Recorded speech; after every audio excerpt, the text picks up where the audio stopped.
Greetings, everyone. It's your brother Moa, the people's librarian, the philosopher librarian, all of that. And it's been a long time since I got a chance to talk to y'all. It's been a multiple of reasons. I mean, wow, I guess there is a lot of things that we really got to catch up on. Well, the last time that y'all might have seen me on this particular platform talking like this is when I was doing my red eye study sessions for my MLIS, my Master's in Library and Information Science. But guess what, y'all? Your boy done earned his master's degree. Oh yes, oh yes, oh yes. Your boy done earned that master's degree. He is done now. He is Christopher. I don't know if I'm gonna put my whole name on here, but just know at the end of my last name it says MLIS in this bad boy. You understand me? So yeah, man, your brother got through with it, man. Got it in, got it done, and all of that. Graduated with 3.914 GPA. I only had one B, y'all. That one B, I'm telling you, that thing just annoyed me, but it's all good. It's all good because I earned what I got. I got what I earned. And ironically enough, that's the class that I learned the most out of. It was research design, and desiring to be a better researcher anyway.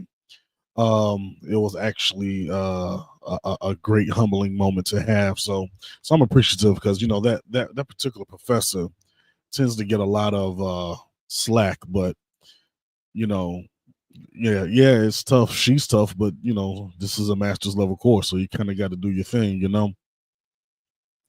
But nevertheless, man, your boy done got it. He done graduated, and yeah, we've been rocking and rolling ever since. Um, so the reason that I'm back in exact on this bad boy here is, um, I had an opportunity to present at my first national conference, the American Library Association Conference (ALA) out in Philly. And I jumped on that opportunity. Shout out to my OG Richard Ashby for hooking me up with that opportunity.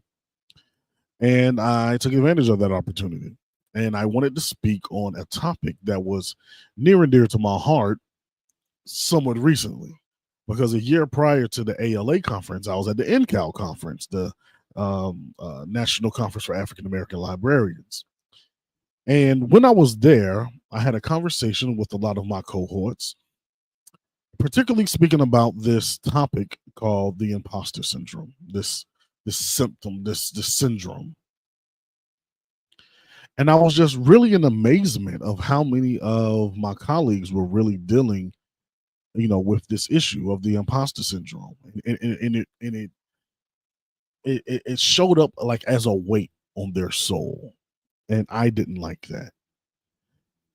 They was telling me their stories of how they feel that like they just didn't fit in, or they felt like imposters because they was the only black person in that particular institution, or whatever the case is.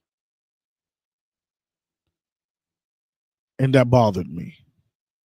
We had a conversation about the imposter syndrome in the middle of Caesar's Palace, in the food court. Caesar's Palace, the actual casino. And we was having a conversation about the imposter syndrome in there. And man, I was riled up.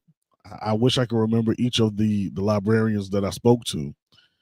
But, I was going off, brother. You know what I'm saying? I was going off like Malcolm in his prime, man. Like, well, what do you mean? Who taught you that you was an imposter? Who said that the libraries are white spaces when we got Timbuktu and the Library of Alexandria and the University of Fez and Morocco and and so on and so forth. Broke down historical context of why we shouldn't have these things, of really why we shouldn't have these, be dealing with such things. But as I left New Orleans to come back to South Carolina, I was like, you know what? I'm gonna do something about this. And just so happened, I happen to have a copy of The Miseducation of the Negro by Dr. Carter G. Woodson with me during the NCAL conference. And I mean, every now and then I have to come back to that book because it was written a long time ago, but it could have been written yesterday, kind of thing. And it ended up being,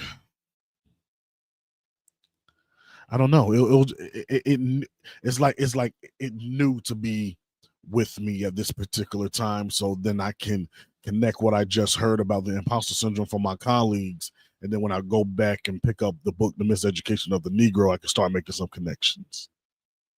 It was too perfect to be a coincidence.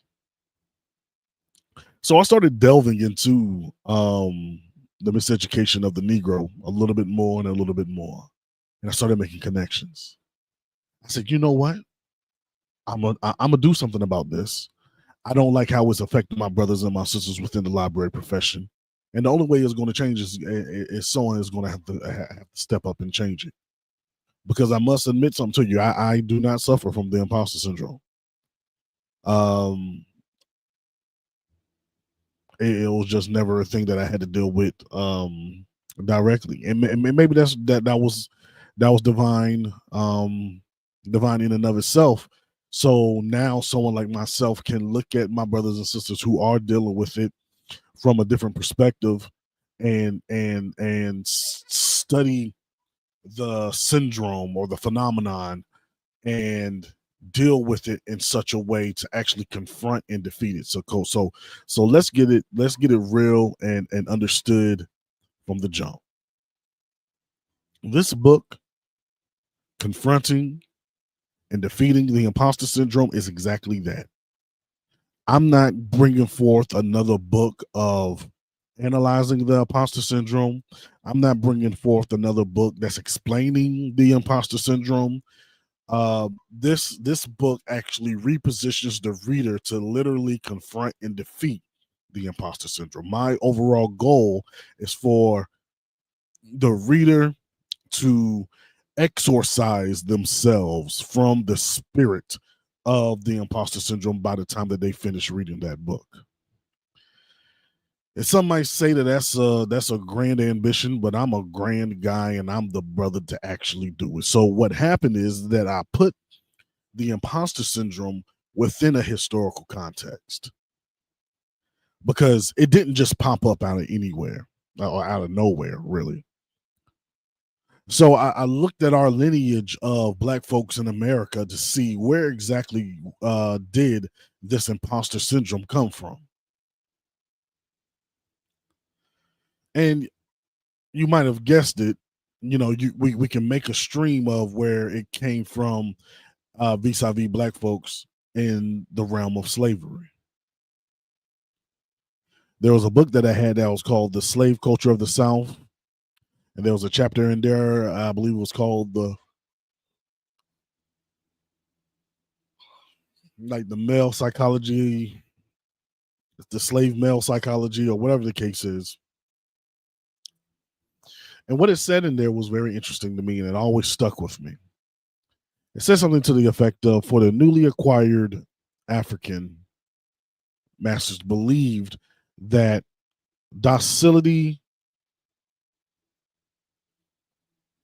what was it, and abject obedience had to replace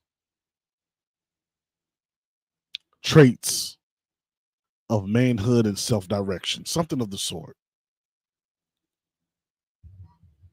So that right there showed me where the introduction of the imposter syndrome came when it came to to relate to my ancestors. It was a spell of sorts to strip away the human being that had self-direction, the human being that had um a sense of manhood, a sense of strength, a sense of rootedness in their mind, body, and spirit. That had to be stripped away for this new thing that was being created on the shores of America called the slave to exist. Because for the slave to exist, traits of manhood, and self-direction had to cease. That had to be replaced with docility and abject obedience. Those are the ingredients of a slave: abject obedience and docility. So for those ingredients, abject uh, um, um, obedience and docility to create a being, the other things could no longer exist. So an environment had to be made to reinforce one thing versus the other thing. An environment had to be made in which self-direction and manhood is diminished, and where docility and abject obedience was the new rule of the land, was the new identity to be. So then you would create a slavery system in which it dehumanizes the African in every imaginable facet. You're not the image of beauty. You're not the image of intelligence. You're not the image of even a peaceful person. All of the things that would be deemed to be traits of a natural human being, you can no longer be that. You had to be this other thing, this other creation. You had to become the slave. You had to become the nigga. So slave, nigga, and all of these things, these were destinations that was created by the twisted mind of the racist whites for them to be able to become masters over you. You had to take on an identity that was not yours. You had to take on an identity that was not yours and put on an identity that was theirs, that would limit you within the confines of what is and isn't possible. That's the root of the imposter syndrome right there. Because to reinforce that environment, that's where the anti-literacy laws came from.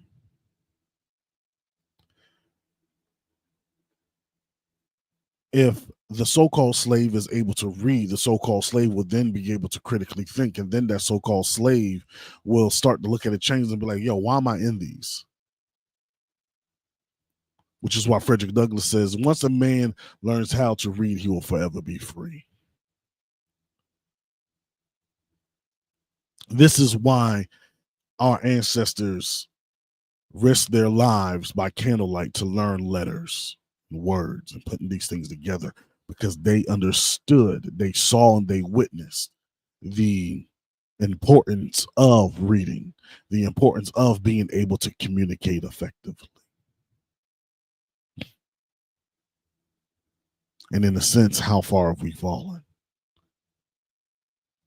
Or also in a sense, when we're able to step back and look at things a little bit differently, how much has the environment changed or not changed with the overall ambition to ensure that the black man and the black woman and the black child stays within a slave paradigm, an imposter paradigm, one where manhood and self-direction is not one that's promoted, but docility and abject obedience is. Afraid to speak up for oneself, feeling that your voice isn't important.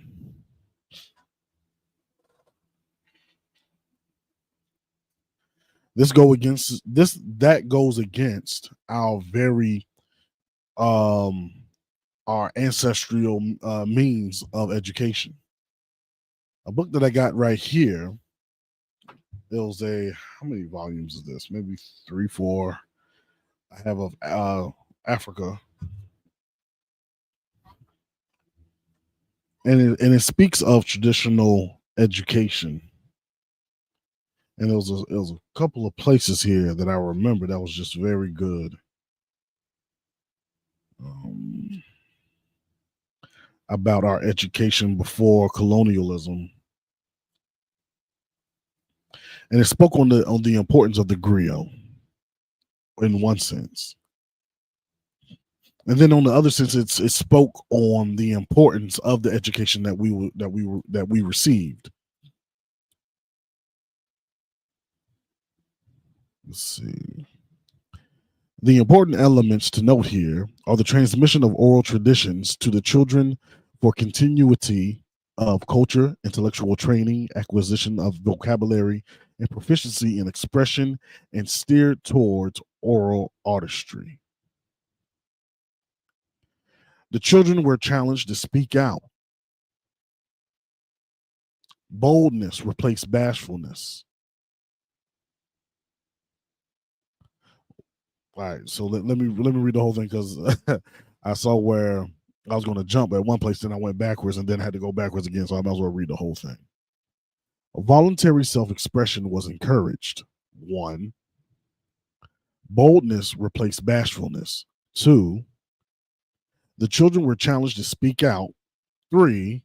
Realizing that they would occupy positions of authority in the future where their courage and expressive ability would be required. 4. And through self-expression, children developed oratory ability. So that's one thing we have to understand when it comes to the traditional education within the African context. Our educational system was based on the oral tradition, which is the means of which we communicated.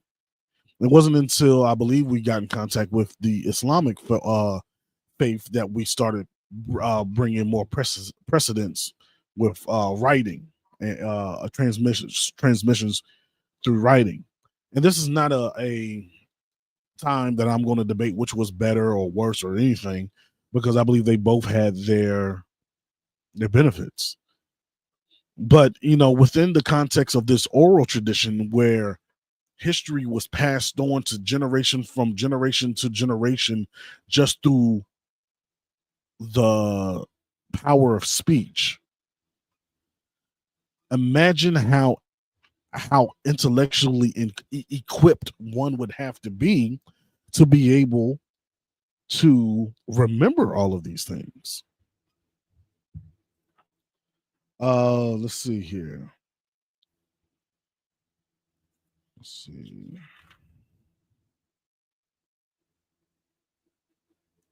In the Ifa corpus, a body of knowledge which constitutes the sacred scripture of the Yoruba religion, provides a good example of rote learning.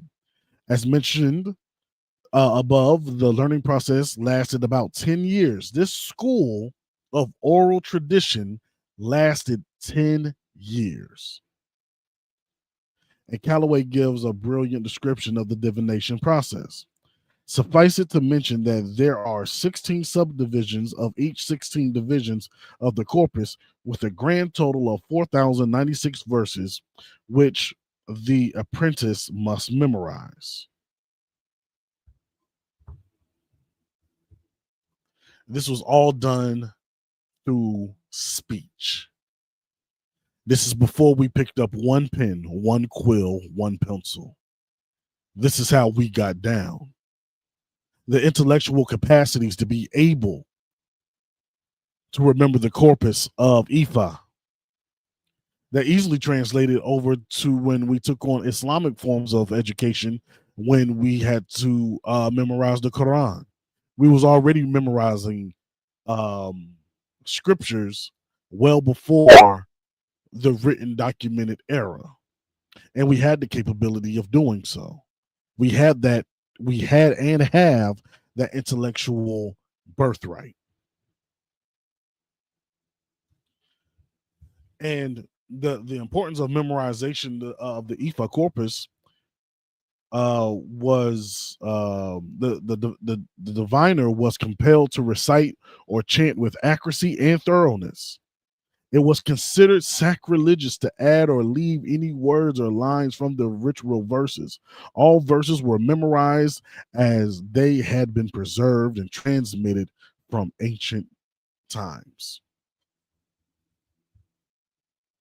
So you had to have a lineage of intellectual persons who were able to recollect the corpus of Ifa in this particular example. These are the people from which we came. These are the people in which we have example of our intellectual capacity.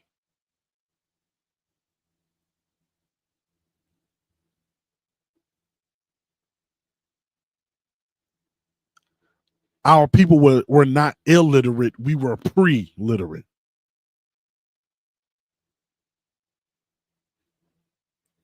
Before the need to write, we were.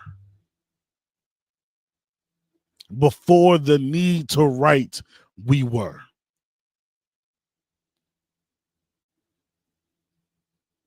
The elders were our libraries.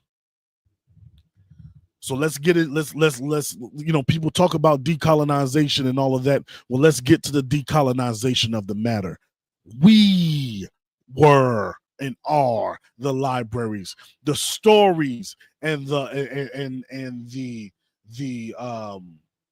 labyrinth of stories that exist within our minds, within our memories, within our speech.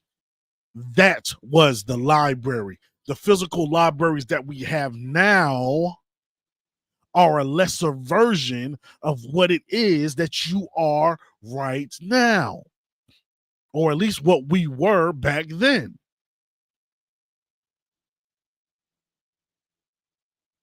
So when we understood that the elder was the library, the holder of our secrets, the holder of our mysteries, the holder of our wisdom, the holder of our knowledge, the holder of our understanding, transmitted from one soul to another soul by in the circle with the fire in the middle.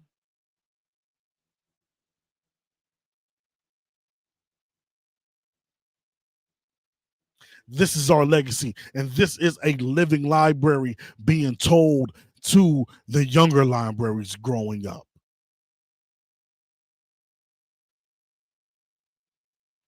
We held true to the oral tradition. We spoke life into the souls of our people. And I don't know if you ever had life spoken into you before. It's just something that just does something to you. It does something to you more than what you can read. That's why our people ended up being the best preachers, because we conveyed a message that ended up being put forth through our mouths through the filter of our experience of already knowing who and what the divine source is, whether we called him Olodumare at the time, whether we called him Allah, whether we called him Yahweh, whether we called him whatever.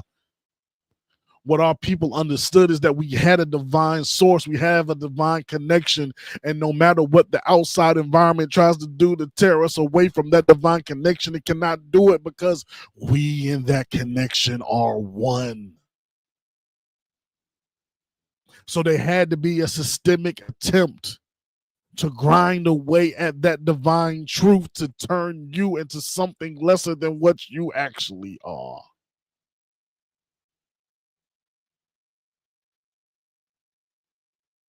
Kill wrote a book a long time ago called From Niggas to Gods. But at this particular time, it was from gods to niggas.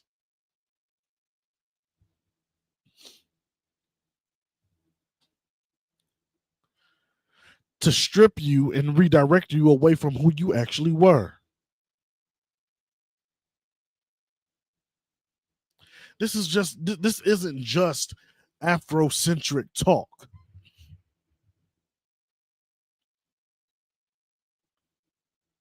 This is cultural custodianship. Me speaking this into this microphone to to go inside of your soul is the continuation of the griot. Same work. The griot didn't necessarily suffer from the same ills as the people did, because the griot had all the knowledge, wisdom, and understanding and cultural customs of the ancients before them. Went through that schooling for 10 years in the Yoruba context.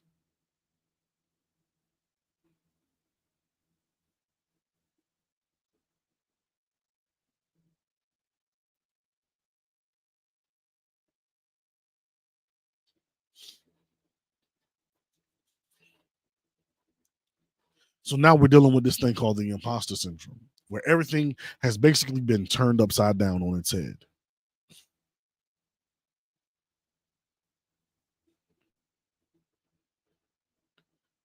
Where the purpose of our traditional education has been stripped away from us and replaced with some bullshit.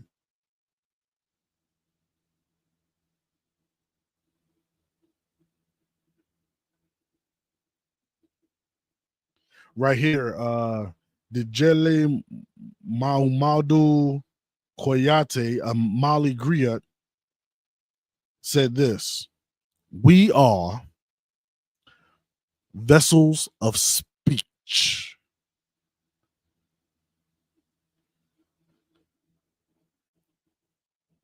Remember what we said earlier. The purpose of our traditional education was to develop and refine auditory, or excuse me, oratory ability. Once you become the master, once you become the griot, you become that vessel of speech.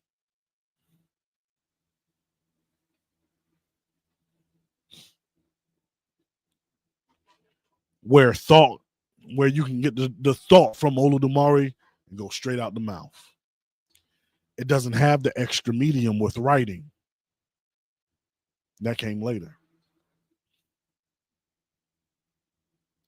They said, we are vessels of speech. We are the repositories which harbor secrets many centuries old. Without us, the names of kings would vanish into oblivion, and we are the memory of mankind. By the spoken word, we bring life. We bring to life the deeds and exploits of kings for younger generations. I teach kings the history of their ancestors, so that the lives of the ancients might serve as an example. For the world is old, but the future springs from the past.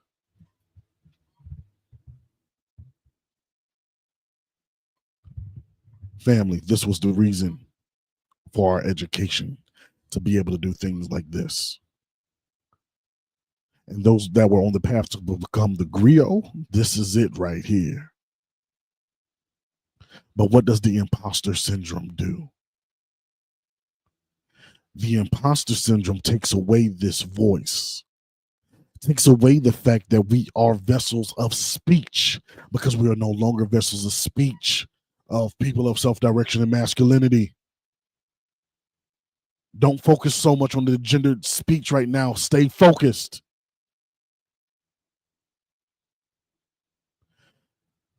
We are the vessels of speech.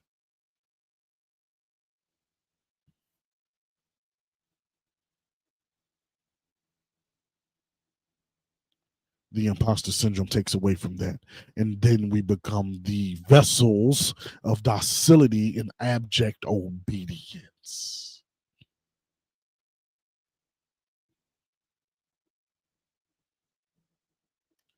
Look at it now.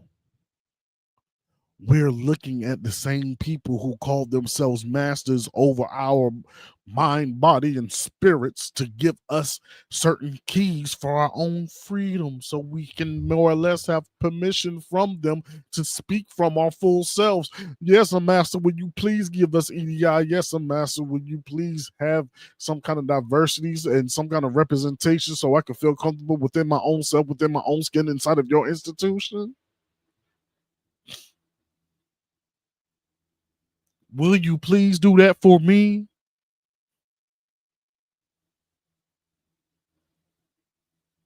That's docility. That's abject obedience.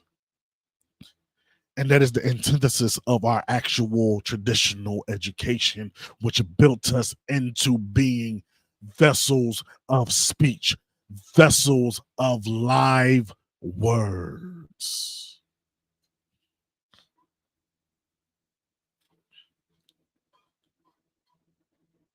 And that's the reason why Frederick Douglass said, once you learn how to read, you will forever, forever, forever, forever be free.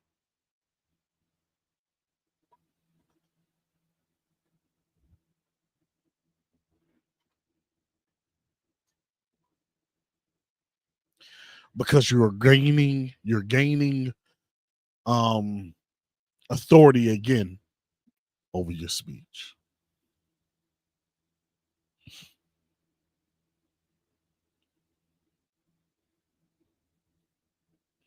So that's what this book is about. Confronting and defeating the imposter syndrome.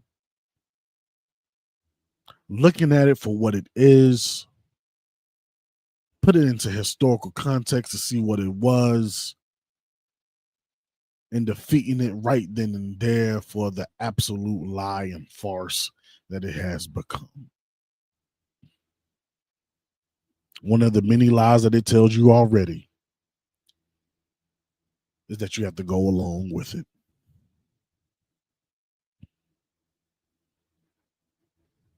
Marcus Garvey told us. It was sang again through Bob Marley. He said, emancipate yourself from mental slavery. None but ourselves can free our minds.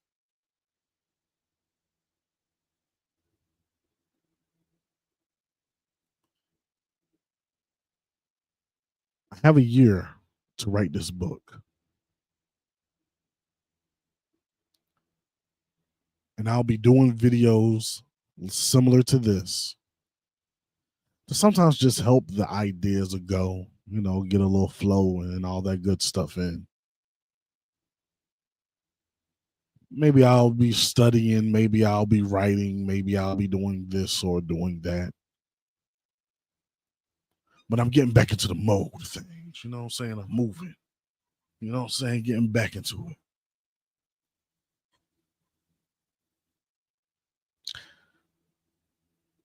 So if this is something that you would like to be a part of,